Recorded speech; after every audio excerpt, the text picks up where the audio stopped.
What's going on, Player Profiler Nation? It's Matty Kiwoom, and this is the latest episode of the Futurecast. It's going to be a doozy, and I am joined by my right-hand man, the OG, Mr. Theo Gremminger. What's going on, my friend? I'm so stoked for tonight. First of all, this is our first show appearance by John Lob. We did an announcement on Twitter, but anybody listening in the Player Profiler podcasting streets, you've heard John come on with me before, several times, and come on with Matty and I in Futurecast a couple, maybe 6 weeks ago. But John, Player Profiler, is now going to be the home of John's written work. And John, for years, has done exceptional work on his Scholar series, breaking down prospects, going position by position, and really diving deep. John is one of my favorite people in the entire fantasy industry in terms of tape evaluation of prospects, and he's very strong and bold with his takes. I think you're going to love his articles.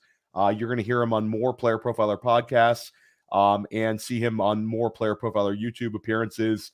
It's just really exciting. I think we're becoming the industry leader in Dynasty content and draft evaluation, and John definitely helps us with that in a huge way. So John, welcome to Player Profiler, and let everybody know what article you have coming up right around the way. Oh, thank you so much. You have no idea how I'm excited I am to join this team. It is just an opportunity. Theo reached out to me. We had some great discussions. I know a bunch of the guys on Player Profile through Twitter and maybe some conversations here and there. So it's an honor. And I love draft season, and to be able to have another format to reach a different audience, a new audience for my written content, and then provide analysis on a video platform like this is I'm just so happy and looking forward to it. It's my 11th year. So if you've known my items in the past, it's been 11 years since I've been breaking down the rookie class. My quarterback profiles are coming right up on Player Profiler. That's the first group. Anyone who knows me, it takes me a while. I don't want to rush the process. So I'm going to be coming out with a written article about every 2 weeks from now until the draft, so that you can keep coming back. You can see what I think of new players, how I break them down. I update them as the data points change. So one thing I always try to make people aware, we have the combine, and players can rise and fall depending on that 40 time. You don't want to tank it like Jalen Weidenmeyer, if you remember that tight end out of Texas A&M who ran. What did he run, like a 5.1? You're like, oh my God. So hey guys, you got to be aware. Guys, we don't remember though the 40 can be deceiving because Kyron Williams. There's. We thought Kyron. He also ran a 4.8 or whatever it was. And but I want to reiterate John's articles. We're going to link them wherever possible. Depending on when this show drops, we might link it in the show description. But look for John's written work on Player Profiler, and look for John to appear on other podcasts throughout the draft process over the next couple months. This is really going to be John's wheelhouse. And we talked about Dynasty content being a huge thing at Player Profiler, and one of our newest Dynasty shows is Blue Chips, and Matty has a lot coming up around the bend, diving more into this class. Look for the game plan as well, where Matty crushes it continually throughout the season. But Matty, you dropped a couple of Senior Bowl articles this week. Let everybody know what those were and where they could find them. So basically, just a day one risers, fallers, day two risers and fallers. You can find that. Day one is already on Player Profiler's website, so playerprofiler.com. You can see in the article section. And day two is dropping. Probably by the time you hear this, it probably will be out as well. So you can hit that up. It's just a recap of a couple players from the American team and the national team in day one and day two. I love it. And Matty's grinding. And also look for my updated wide receiver rankings are dropping later this week on Player Profiler, and I have my super flex rankings dropping. My single QB league rankings are already up there. You can still find those, but we're bringing it all throughout the draft process. We're going to be bringing it: written work, podcasts, shows, video content, you name it. We've got you covered. And I want to give a little hat tip to my guy Matty Kiwoom, because Matty Kiwoom for a couple weeks now has been talking up Roman Wilson, and Roman Wilson was like a guy who anybody watching Michigan would see Roman Wilson make plays, but he wasn't especially featured, and he wasn't especially highly targeted or anything like that. He was just a good player making plays. But Matty, in the pre-evaluation process, compared him stylistically to like a Deontay Johnson. Now, Roman Wilson, he was on Bruce Feldman's freaks list, known as a speed guy. But Matty, he's been tearing it up at the Senior Bowl. Where is he? Do you think he's going to rise up to? And what further observations do you have about Wilson? So my initial working comp, and I call it my working playstyle comp because it's working. It's not set in stone. It's not set in place. The Deontay Johnson comp was more of the style, but what I'm seeing out of Roman Wilson this week is his upside is going to be a little bit higher. He's faster. The separation can be that much more drastic given the speed. Right now, I have him as my wide receiver 11, and that is including the bump that he's gotten from the Senior Bowl. I will be completely transparent. I do love the more possession PPR friendly receivers, so they will get a little helium in my rankings, but I like what I've seen. He's shown up, and one thing I just got to say about him and other Michigan players that we're seeing in Mobile and in other all-star events, man, Jim Harbaugh gets these boys. These kids are ready to freaking go. And you saw that today. Quinyon Mitchell, the unabated star of the Senior Bowl, without question. He calls him out one-on-one, makes the guy almost fall, and then pulls a one-handed catch on the sideline. He's a gamer. Yeah, no, for sure. And John, your thoughts on Wilson. And Matty, I'll say third round Roman Wilson after this week. I think we're going to see third round Roman Wilson at worst. John, where are you at on Roman Wilson draft capital and kind of where he kind of falls in the pecking order? Not an exact ranking, but are you there with him? I am there with him. He's a day 2 pick. I could see a team that could fall in love with him because we always have to remember there just might be a scouting department, an executive who just is blown away by him at the Senior Bowl here. And when you look at his advanced numbers, there's some interesting numbers that make him a very valuable pick. One, he has a 73% catch rate. And that's the percentage of catches. But here's what I saw on film. When he is in traffic, he's awesome. If you watch him enough, he is very comfortable catching the ball in the middle of the field, 20 or 30 yards down the field, and getting whacked. I mean, he is a tough player in the middle of the field. Now, what we're seeing in Mobile is immediate separation. You can see that quickness. He is going to be a major problem inside or in the slot in the NFL. So in 3 and 4 receiver formations, he's going to be nasty. Now, say what I like about him in that. He can challenge the safeties deep. That's where the speed comes in. When you watch his film at Michigan, you will see him catching balls outside the hash marks. You'll see him catching balls deep down the field inside the hash marks. I love this ADOT, 14.8. That is a great ADOT in a Michigan offense. Now, they do take their shots deep, but that is among the best in this class. So you have a player who's 186, so he's a little heavier than I thought. So he's okay. Like, I like 190, but 186 is fine. Mm-hmm. He's got the height, but it's the hands and the toughness that I see on film, and the numbers match it. I really like him. Yeah, it's some interesting stats. You can't always take them completely right, but there's rumors he ran like a 4.37 as a high school senior. So, and then the numbers coming out of Michigan, he had a 6.2 3-cone drill, which was second in the program. And then he had a 3.77 shuttle, and they have these plyo stairs at Michigan, which they're like really famous for. It's essentially a stair that's three times the height of like a normal stairs in like your house, and they do all sorts of plyo drills. And apparently he set like the record for like a bunch of their plyo stuff. So he's going to test really, really well. Yeah. And you bring up Wilson and the size, John, but Malachi Corley also is blowing up. And this guy, I had a wide receiver 10 right now, but he's every bit 215 pounds, Western Kentucky player. Basically, your thoughts on Corley, but he's got a lot of steam and a lot of momentum heading out of Mobile.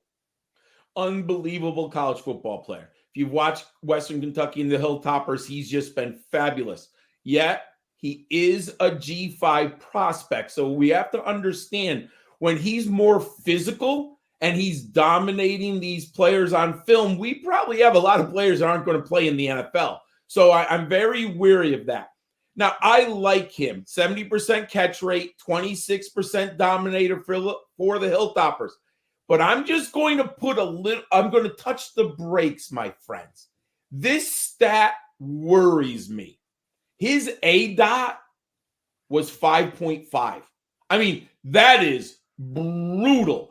And when I was breaking him down in late December on the film, I remember looking at him and said, does he ever run a 15-yard crosser?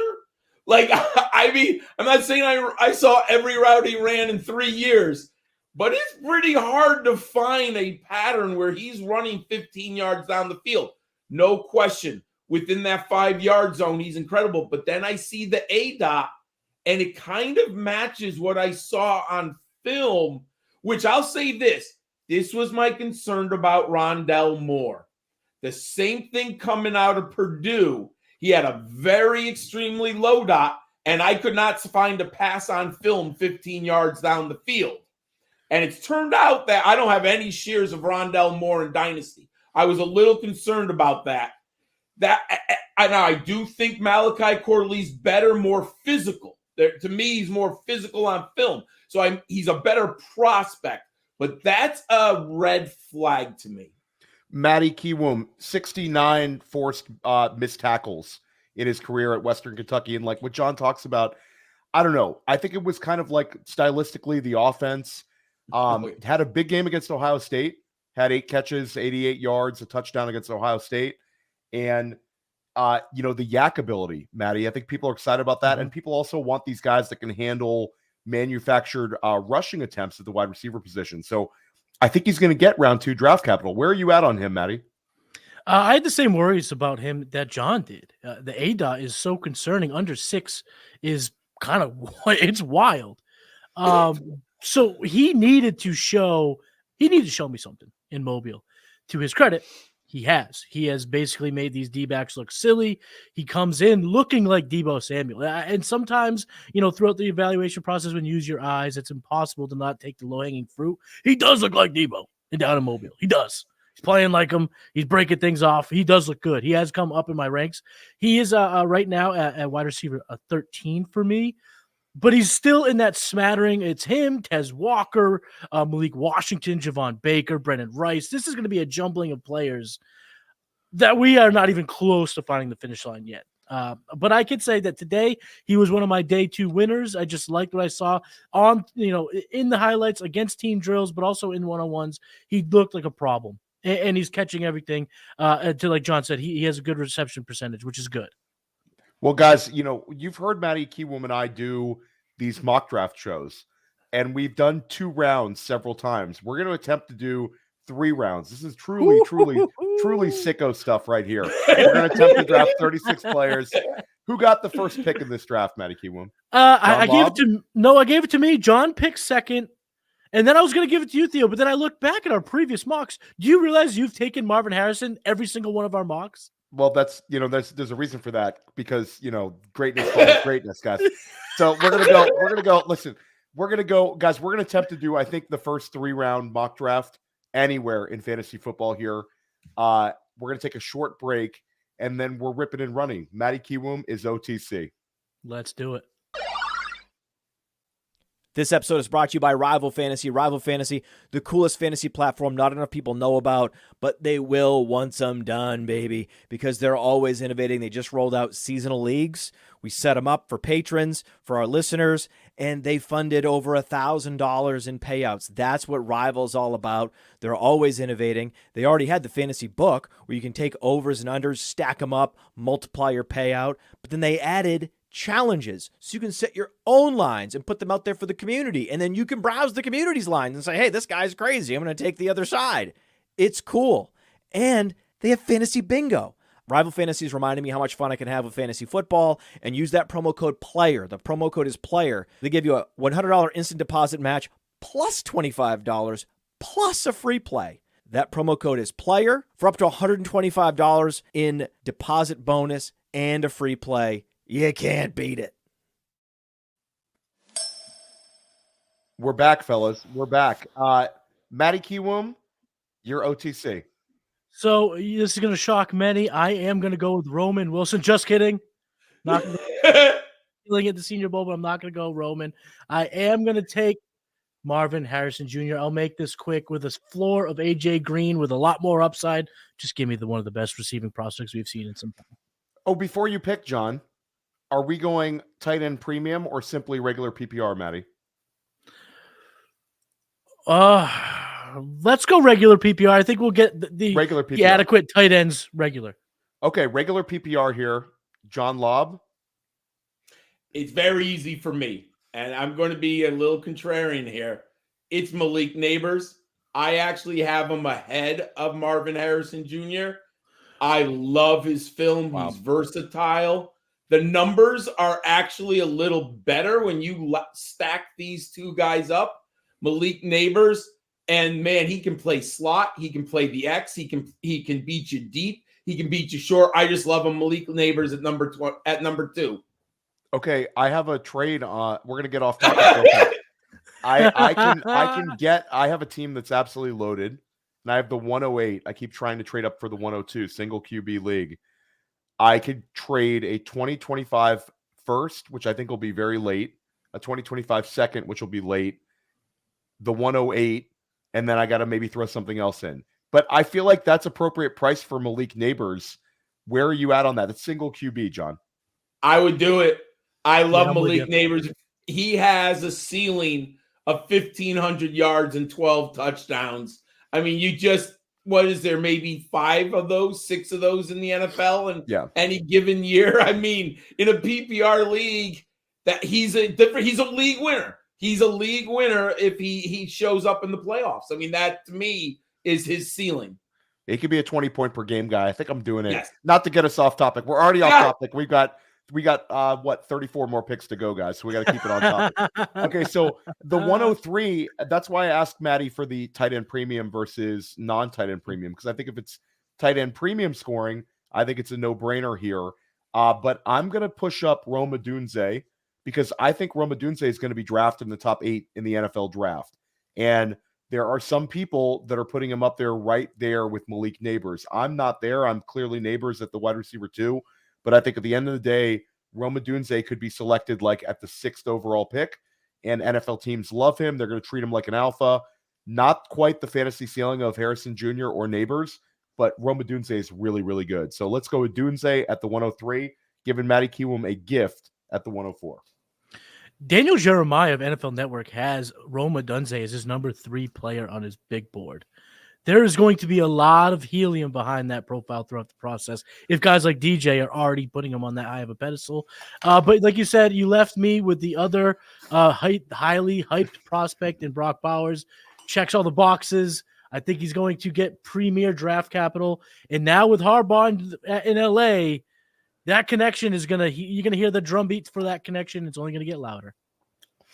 So now the draft kind of starts in single QB leagues. I feel like 105 is where people kind of go different ways. John, where are you at with your 105?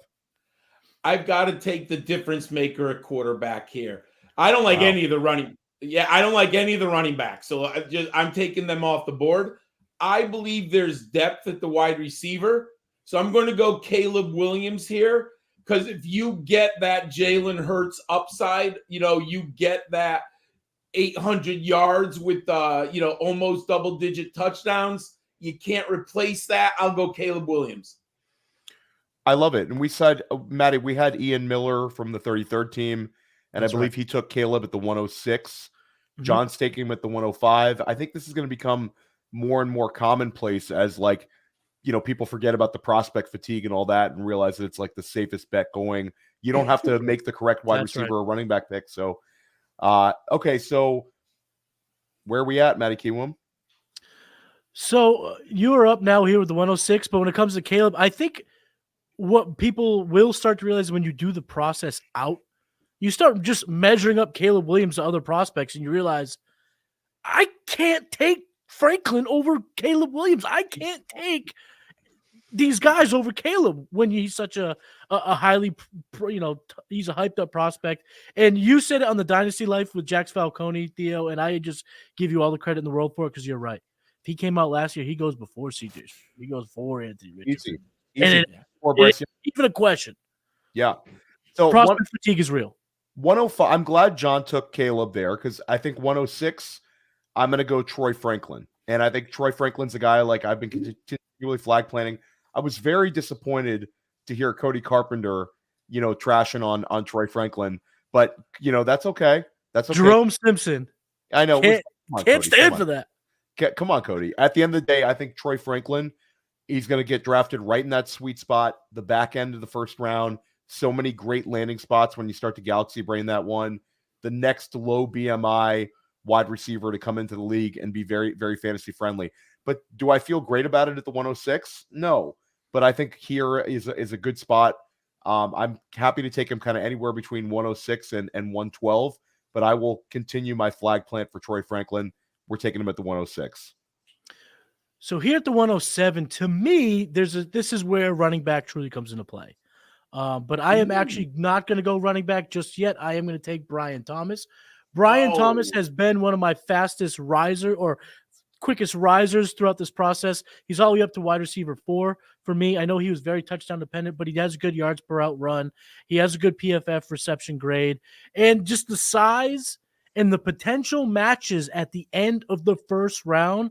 It's one of those things where I'm just going to get ahead because if he goes to the Chiefs, if he goes to the Dolphins, if he goes to the Eagles late in round 1, he's going to get a massive bump. And I think that's pretty much where we're going to see him go in round 1. And I think he probably gets drafted ahead of Troy Franklin when it's all said and done. I think so. I think so. All right, back to our guest, John Lob, here at the 108. John, is it going to be back-to-back quarterbacks for you?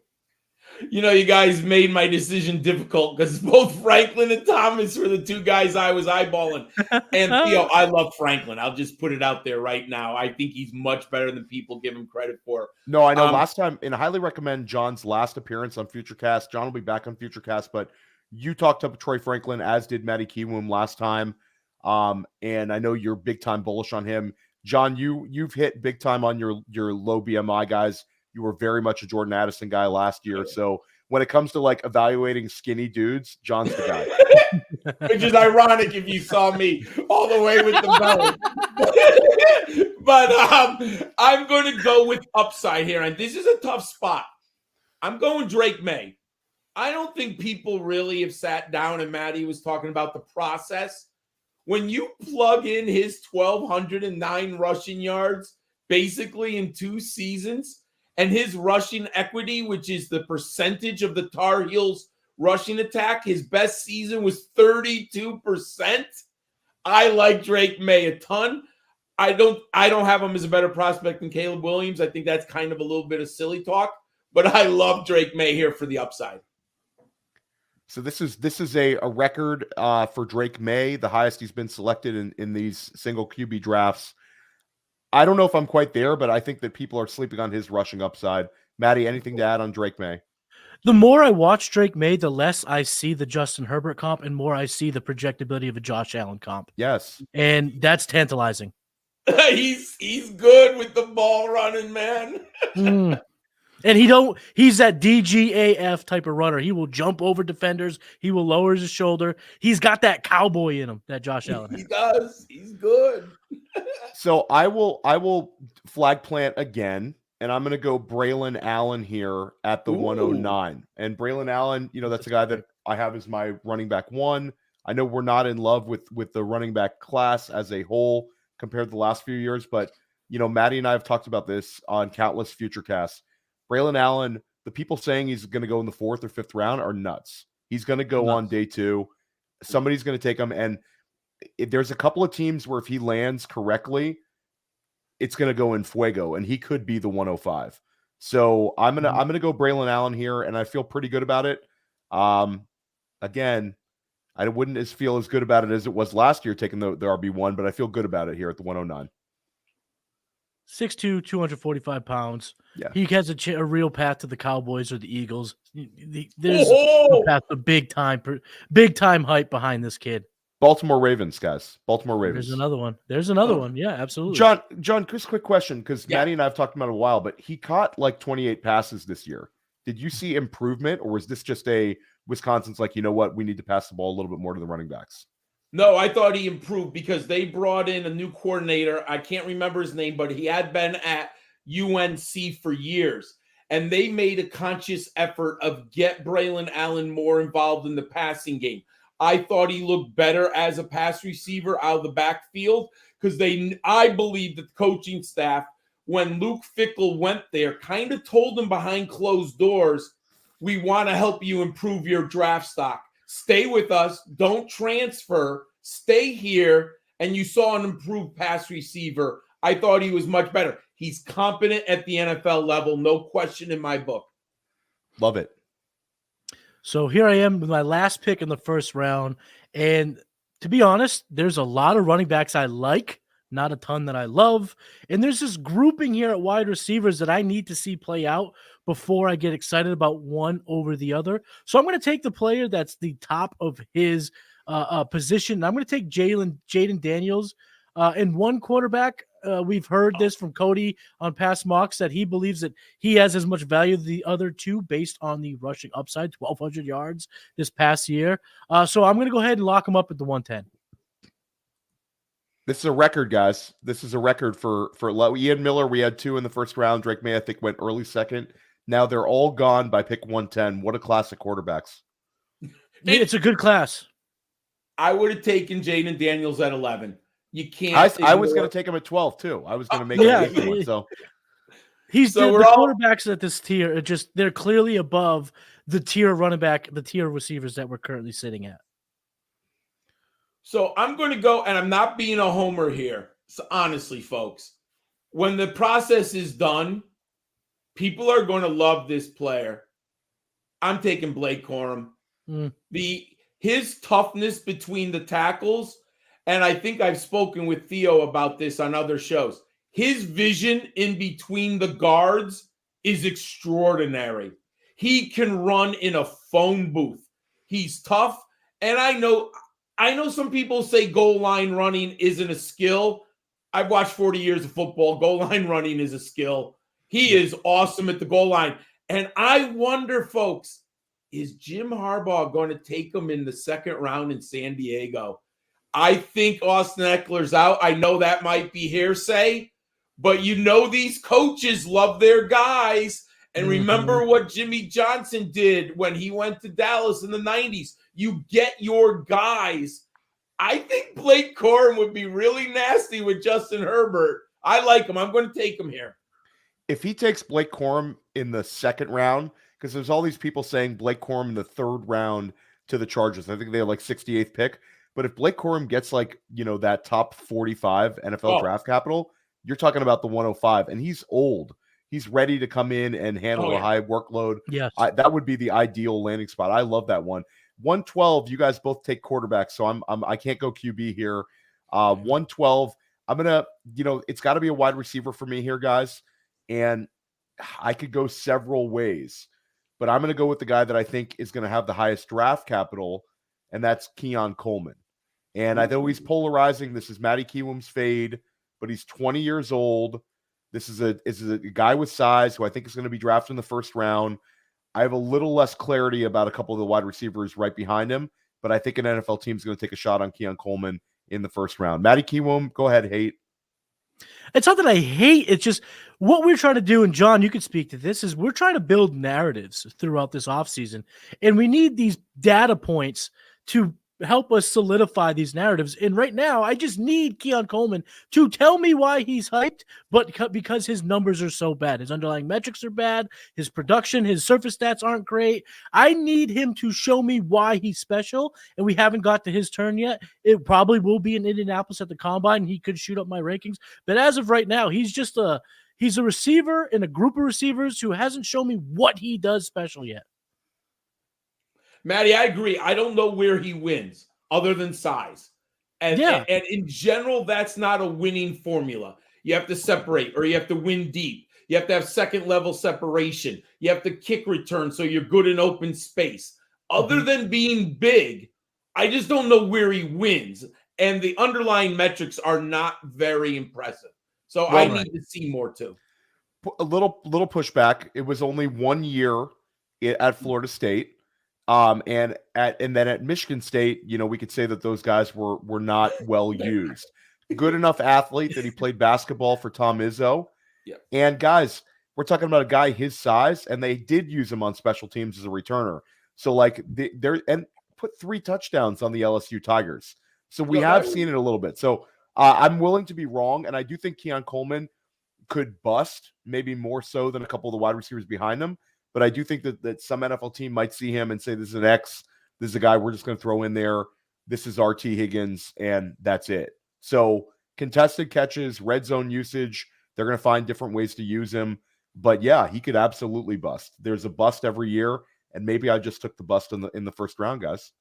It's still early. So I'm not gonna solidify him as my bust candidate just yet. I still am in my top 10, so I'm not completely out on him. But here at the 201, I am not quite yet. There will be a smattering of picks probably in my next one where I just pepper running back. But there's still someone on my board that's a tier above the running backs. So I'm gonna go with Xavier Worthy, wide receiver from Texas here. I talked about building narratives. I know what Xavier Worthy brings to the table. It's speed, baby. It's speed. And the NFL loves speed. He'll test well. He has 1,000-yard season under his belt. I think when it's all said and done, people will be like, oh, wow, Xavier Worthy's here in the second round. I wasn't expecting him over an Adonai Mitchell. I was expecting him over a Ladd McConkey. But the speed will talk for itself, so I'm going to take him here at the 201. I was hoping he fell to me, my friend. I was elbowing. And I'm not the biggest Xavier Worthy because he does have challenges catching the ball. Yeah. There's a lot of drop. There's very Hollywood Brown in the worst way. But I do think the draft capital will be there, especially if he goes out and runs a 4.4, something really spectacular. So I like that. So I'm actually in a little bit of a conundrum here because I have a bucket of 5 receivers. I don't think there's a receiver who stands out. I can't go a quarterback here. Top 3 are gone. I can't do it. I don't like any of the tight ends. So I'm going to go with my running back board, and I'm going to do a little flag plant. Now, this would depend on roster construction right now, but I like this boy, and I can't believe he's not getting talked about. I'm going Audric Estime of Notre Dame. I knew you were going there, John. He's 5'11", 227. I love not a lot of wiggle. I get it. He's a gap runner between the tackles. You might, old school grinder, we might call him. But in today's world where we're having committee backfields, Audric Estime is going to have a role. Maybe it's 55% of the touches, but he's going to get the goal line and the red zone touches. I really like Audric Estime, so I'll take him here. That's a good pick. And, that's another big back, another young one, 20 years old. I'm going to go here back to the wide receiver though.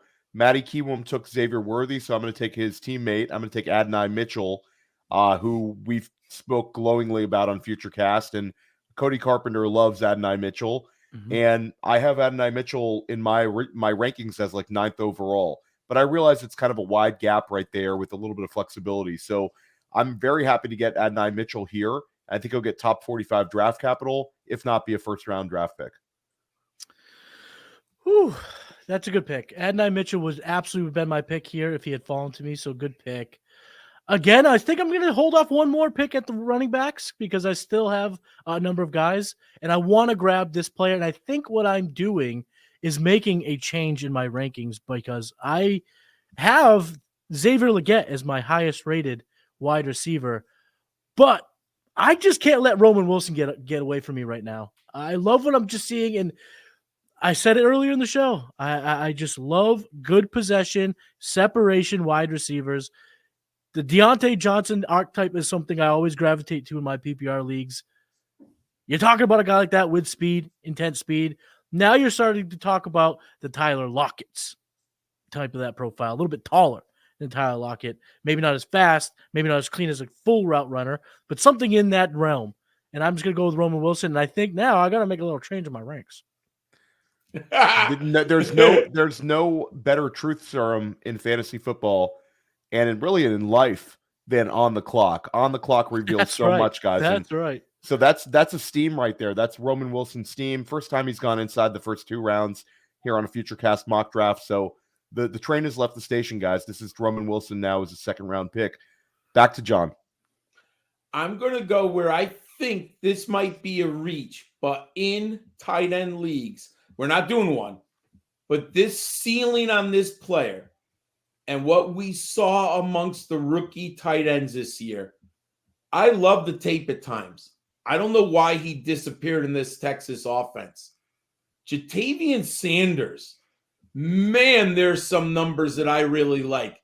His ADOT for a tight end is 9.8. Just to give you an example, Brock Bowers is 6.5. That's incredible. Ja'Tavion Sanders, who I would argue was the 4th target hog in that Texas passing game, had a dominator rating of 17% of the team's passing yards. Again, Brock Bowers, 21%. Sanders' ceiling is high.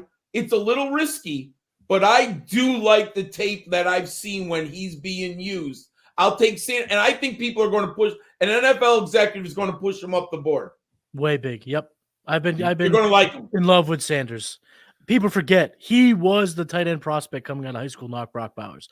He was that guy, highly recruited guy, went to Texas. And in tight end premium, 1 QB, I'm okay taking him at the 112, 111.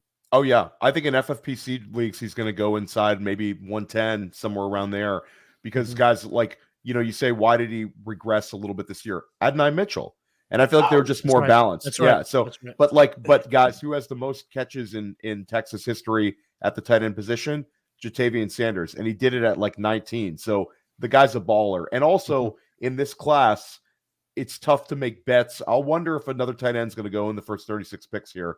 So Ja'Tavion Sanders, great pick there by John. I'm OTC. I'm going to take Trey Benson, running back, Florida State. I think we'll start to see a run on running backs here. I could have gone back to the wide receiver well. I could have gone with a different running back. There's some really enticing players. But I think at the end of the day, Matty Kiwoom, Trey Benson's going to get the draft capital. I think he's going to run a 4.40. He's got the size. And this is a guy that the only fear I have is that an NFL physical doesn't like him because of the old injury at Oregon. But, I mean, he should be all right. Trey Benson, I think, is really good value in the middle of the 2nd. So here now there's a smattering of wide receivers that I do like, but we know in our roster construction, these are the guys that if you miss on become the worst kind of roster cloggers. So starting here, I'm gonna take a running back, and I'm actually gonna plant my flag on a guy, someone I fell in love with when I saw his tape, 5'11", 205 pounds, could run as high as a 4.33. That is the rumor. He could be in the 4.3s, low 4.4s. I'm going with Jaylen Wright. White running back from Tennessee. That's a John Lob favorite and a Matty Kiwoom favorite now. I was just going to take him. Oh my God, Matty, you're killing me tonight. You're killing me. Listen, he's at my running back 5 right now, and I was texting with my buddies.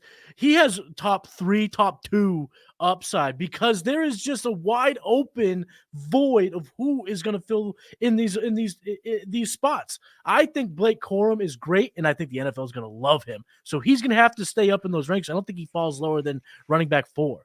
But with Jonathan Brooks' injury, Trey Benson's regression this year, Jaylen Wright is fast, super well balanced, and when you watch him play, the only term you can say in your mind, this kid's got horsepower.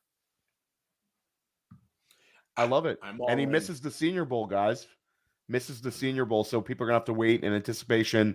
It's kind of like Israel Abanikanda last year, a little bit like that, where you think he's going to test really, really well. But I know it's funny because I had John and I were talking about running back prospects, and John was telling me about how Jaylen Wright's his guy. And then almost like the next day, without even talking to one another, Matty Kiwoom and I were texting with one another. And Matty's like, I'm going to flag plant Jaylen Wright. I've been breaking down film. So you guys are both on that path. John, anything to add on Jaylen Wright? Because, again, this is a Futurecast record for his draft capital now. You have to understand context with him when you're judging him as a production model. They had a 3-headed monster at Tennessee this year. So he was in a rotation. But here's the number. I mean, I love the film. I agree with Matty. Here's the number that I loved. In a 3-headed rotation, in a coach who wants to throw the ball, just understand that. He had 35 runs of over 10 plus yards this year. And here's the other stat.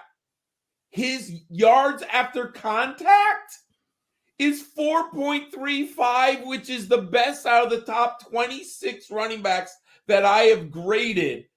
His yards, he is just a bowling ball. He just smacks you. I agree. Not a ton of wiggle. I get it. Right. But man, he's young, only 3 years. And here's what I said. I did not have him on my radar. I thought he was going back to college. When I heard he was going to Senior Bowl, light bulbs. He must have gotten that, you know how you apply to the NFL, like, where am I going to get drafted? Right. The light bulb he's like, oh, I got a second-round grade. Like, yeah. I mean, so I'm like, okay, I'm doing something wrong. I got to watch this kid again because that's why I think he went to, well, he initially agreed he should be in the Senior Bowl, but he's hurt right now. But that told me that the NFL likes him. So I'm in after watching the tape. And I think I'm next, right? Yeah. John, do you have a comp on him yet? What's your comp on him? So I'm not great at comps. Give me some time and let me think about it, like stylistically. Sure. He's kind of an outside zone runner. I think he's really good when he sees a hole and hits it, but he doesn't have a ton of wiggle, so I'd have to think about it a little bit because I was thinking about my next pick here. I'm going to go because rotation, I think we have to think differently now. Running back by committees are going to be dominant, right? Yeah. So who are we going to get who are uber efficient with touches? Obviously, Devin A-Chain is the exception, right? He was just the uber efficiency was out of control, right? He set the new rule. Are you about to snipe me on Bucky Irving? I think Bucky Irving of Oregon. He's the perfect rotational back, right? I mean, 15 touches a game.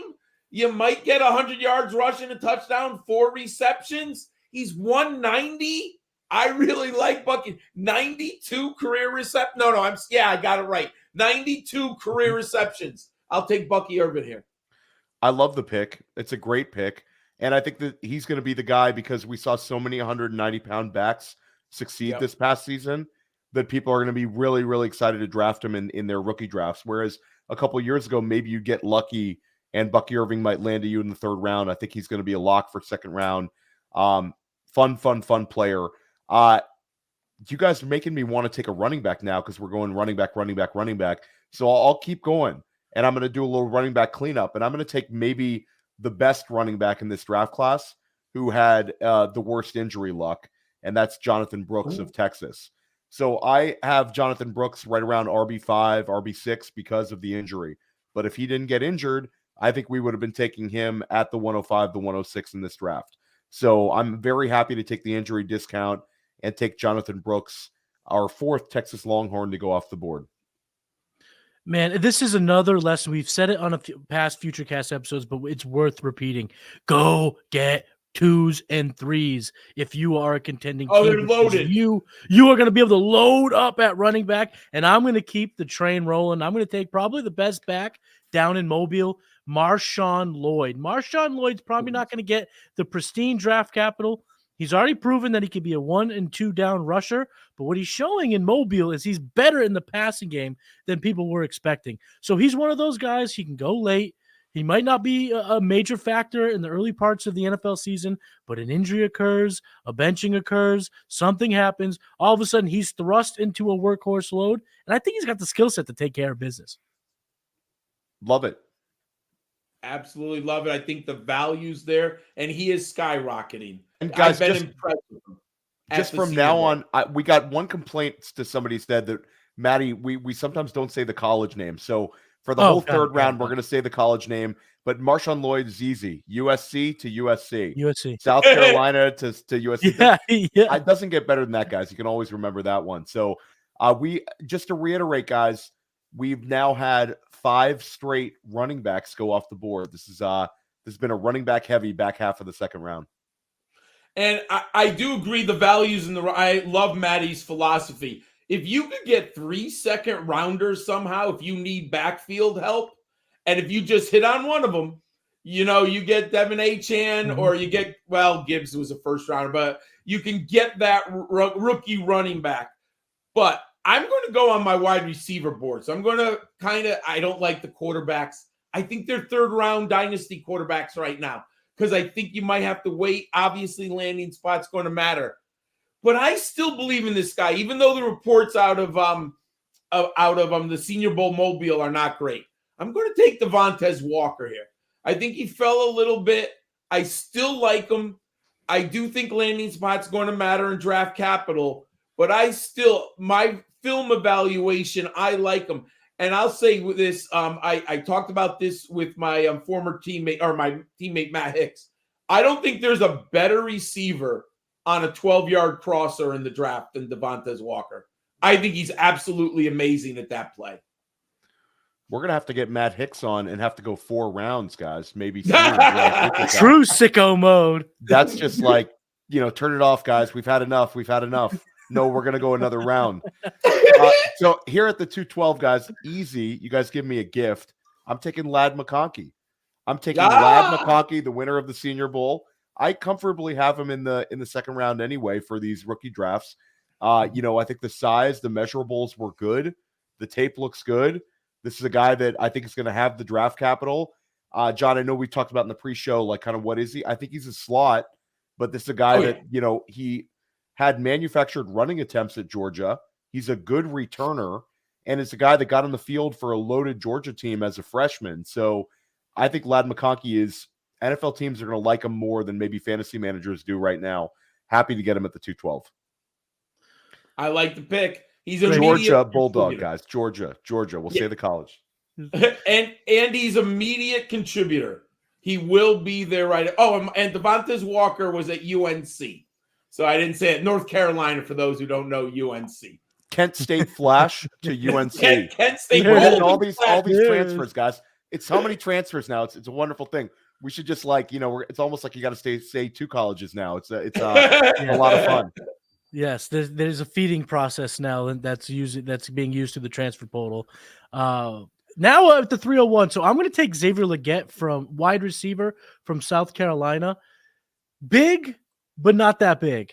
That's my new thought on him. He's going to fall down my board because the hope was DK Metcalf, right? And there's nothing I hate more than a discounted comp. And what I mean by that is he's DK Metcalf but smaller. Well, then he's not DK Metcalf.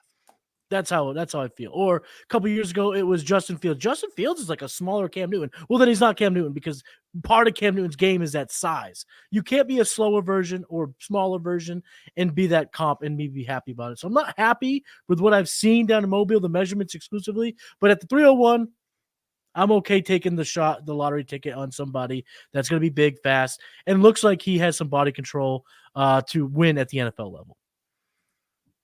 For once, Matty left my guy on the table, and I'm pretty happy about that. I've been eyeballing him, and I'm going to take my guy here.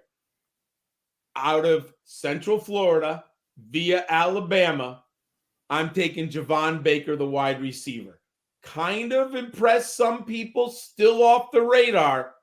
I absolutely love Javon Baker. If he's in the 3rd round, I'll take him in every draft. I mean, I might have 90% exposure. I think his ceiling's great. I think he's an X. I like him a ton.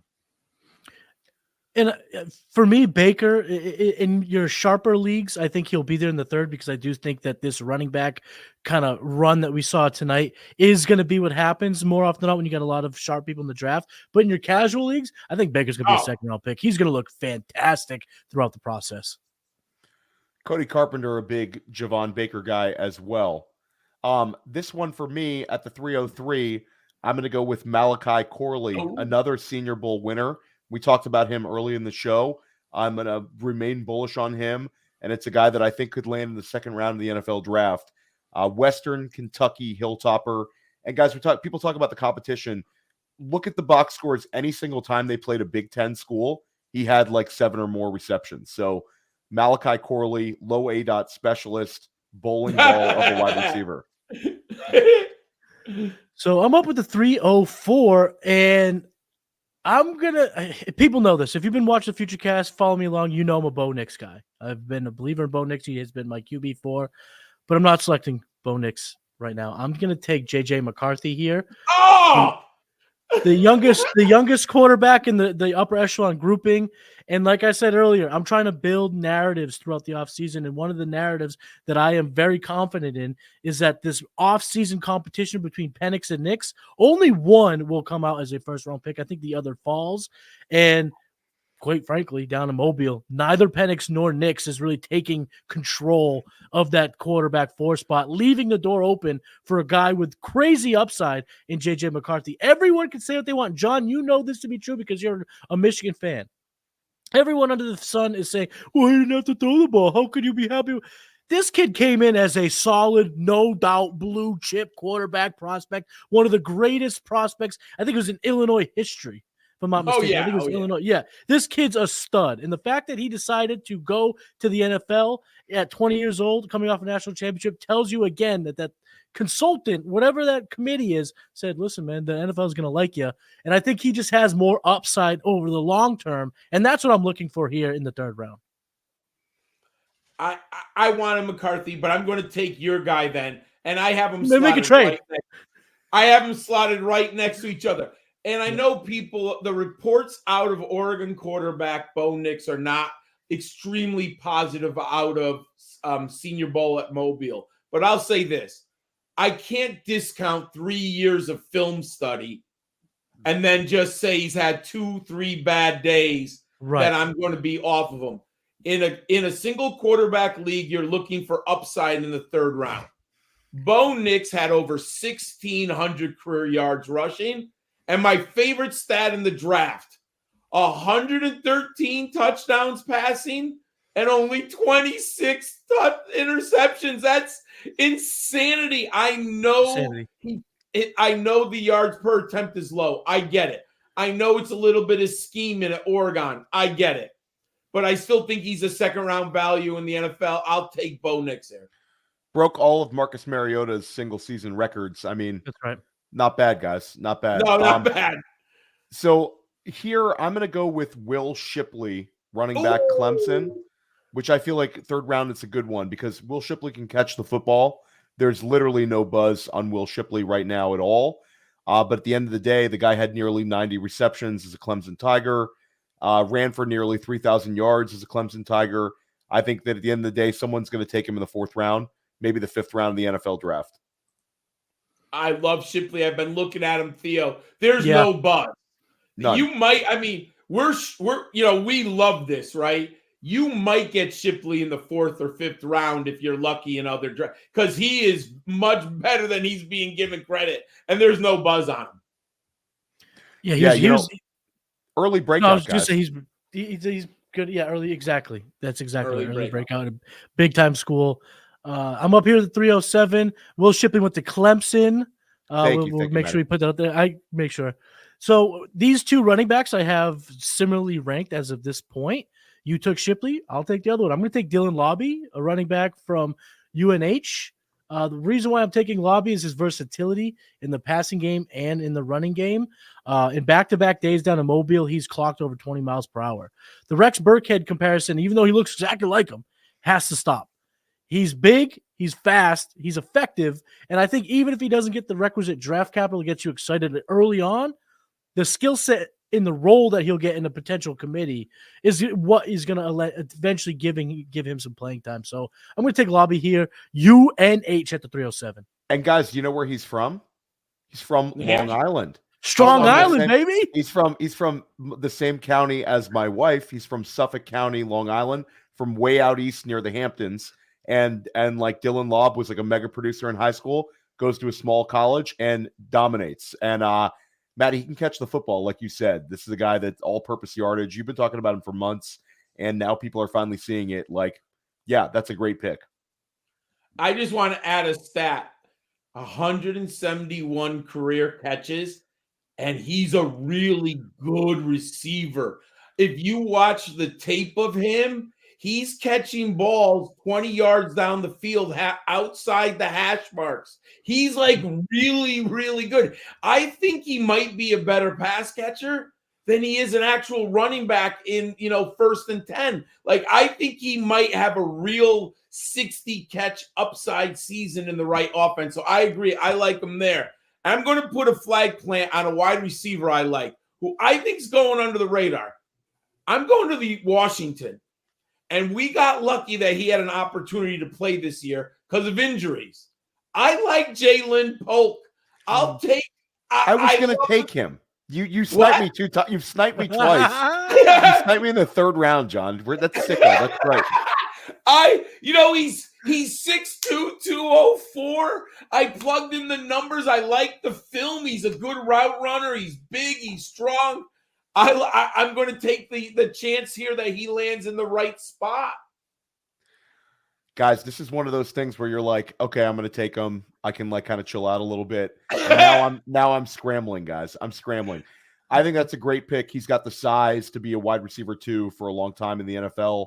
I don't think he'll ever be a wide receiver 1, but I think he could be some teams wide receiver 2, and somebody might take this is again, like we're taking these wide receivers now in the 3rd round, but guys, this could be like a record-setting year for wide receivers selected.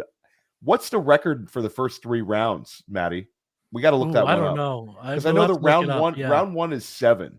And I think we could hit 7 in the first round and break that. I think that's like going on like 20 years that record. But for like first 3 rounds, you could just be a cascade effect and these guys could all get cleaned up. So for me here, I'm going to go with a guy that this is a little bit of a dice roll because we didn't see the production, but I think that this player is going to be another guy that NFL teams bet on, probably going to be a role player, but you never know. I'm going to go with Jermaine Burton of Alabama here because I think he's going to run a very fast 40, and I think he's going to get the draft capital. And I think that most coordinators are going to say this is just a deep threat for me, but there could be a couple that view him as more than that. And again, it's another transfer situation where, we never saw him take off, but he was at extremely high level programs. So I'm going to go Jermaine Burton. And now I'm up here. I love that pick. Seth Dywald over at Player Profile. He texted me today and said, why isn't Jermaine Burton being talked about as a fast version of Keenan Allen? And I said, what? Well, I need to do a little bit more digging into Jermaine Burton. You're going to put that on the table. I need to do me some research. I need to start looking more at Jermaine Burton. As a sneak preview, John Lob will be going on the Dynasty Roundtable with Seth Dywald and Matt Babich in February. I don't remember which date, but in February. That'll be fun. So I'm up here now with the 310, my last pick of the night. There's plenty of receivers that I like. I like McCaffrey.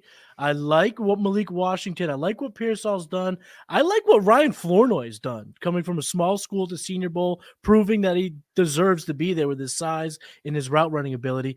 But I'm just not willing to take the chance on a roster clogger here. I'm going to go back to running back. And I'm going to take Cody Schrader. Cody Schrader was a mega producer at Missouri. He was a massive, massive running back producer at a smaller school before he went to Missouri. He looks decent enough in the passing game, although I don't think he settles with that type of role. But again, we're looking at here in the 3rd round for players that have a couple injuries away from being a big-time difference maker on your fantasy team. So I'm going to go Cody Schrader from Missouri. I have 2 running backs I wanted here. So you grabbed one of the 2. So you kind of left me with the decision. I'm okay with it. I'm going from the University of Kentucky via Vanderbilt, via Temple. I'm going Ray Davis. 94 career receptions. He had 31 carries this year of over 10 yards for the Wildcats. And I really like his yards after contact, 3.91. And I think this is going to be very important this year, and at least in the near future. Running backs we know are disposable. I'm not even looking 3-4 years down the road unless I have a Saquon Barkley, Jonathan Taylor type. Any other back, I want 2 years. And I know he's a little older. I get it. But you know what? If I get 400 carries over the next 2 years from a running back, I'm happy with it right now. We're not going to get the 10-year running back in the NFL, I don't think. So I'll take Ray Davis here. Rudy Johnson, these guys get lost in the aisles of times. Alfred Morris, they get lost in the aisles of time, but the years you needed them, those dudes performed for you. They did. And he's another older running back. Yes. This is a guy that's going to be 24 next year, and back-to-back seasons in the SEC with double-digit rushing touchdowns. Also had 7 receiving touchdowns last year. So he was just like a machine. Ray Davis, I really like that pick.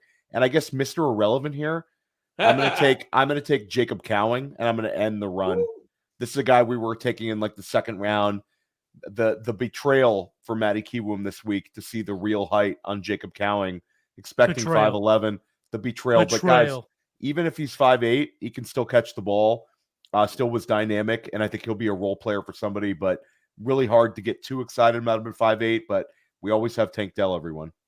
But the thing about Tank Dell is Tank Dell came in short, but Tank Dell came in as a nation's leading receiver and balled the F out in Mobile. This guy came in 3 inches shorter than his projection. 3. That's like, what type of high heels was he standing on? Did he have the Ron DeSantis heels? Was he the Ron DeSantis heels? Matty, run it back for the brand. Run it back, guys. For the brand, Theo Johnson. We're getting another Theo at the 312, our tight end 3. And I'm going to go from 5'8", 150 to 6'6", 260, and runs fast. So there we go, guys. Good in Mobile too. Yeah, somebody needs to run away with tight end 3 in this class, and I think Theo Johnson could be it. Penn State tight ends always get drafted earlier than you anticipate. Always. That's right. It's a law. So, guys, we did 36 picks. This was a lot of fun. Gosh, it's too many. It's too many. Let's just recap the third round here, because people, we're a little faster. Xavier Legette goes at the 301 to Matty Kiwoom. John takes Javon Baker. I took Malachi Corley. Matty took J.J. McCarthy. John took Bo Nix. Then I took Will Shipley. Matty took Dylan Laub. Jalen Polk goes to John. Then I took Jermaine Burton. Matty took Cody Schrader. John took Ray Davis. And I took Theo Johnson to end the draft. This was so much fun. John, let everybody know what you have coming out. Oh, please check out my quarterback preview files. They're coming out this week. They could be up on the page now when you're watching this. It has my model. It has my rankings. And you'll be excited with my scouting reports. This is my 11th year doing it. There is value in this year's quarterback class. And I'm going to give a big hint to someone. If you need a quarterback in a super flex league, you better get him this year. The landscape isn't very good in next year's draft. So get your quarterback this year, because next year is not pretty. Especially with J.J. McCarthy coming out now. I mean, he could have been the guy. Yeah, and once again, welcome to Player Profiler, John. We're so excited to have you. I think that everybody's going to love, listening to you and also reading your articles. It's going to be a really, really fun winter for us. Matty, what do you have coming up on Blue Chips this week?